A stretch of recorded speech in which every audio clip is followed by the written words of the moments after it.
বেগুনটা একটু shallow fry করে রেখে দেবো। শ্যালো ফ্রাই হয়ে গেছে, এবার চলো উঠিয়ে নিই। বেগুন ভাজার কড়াইতে তেল দিয়ে গরম করে নিচ্ছি।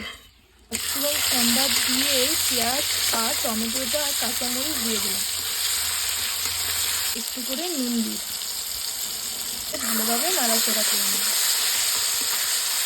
পেস্ট করে রাখা টমেটো আর পেঁয়াজটাও দিয়ে দিলাম।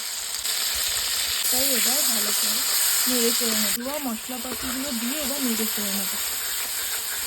না পুরো কষেই গেছে, জল দিয়ে দিলাম।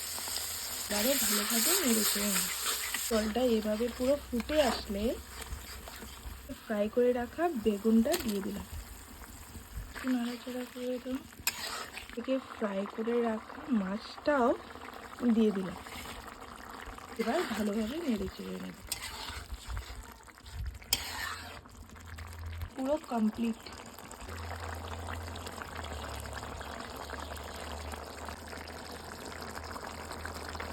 ধনেপাতা কুচি দিয়ে নামিয়ে ফেলব।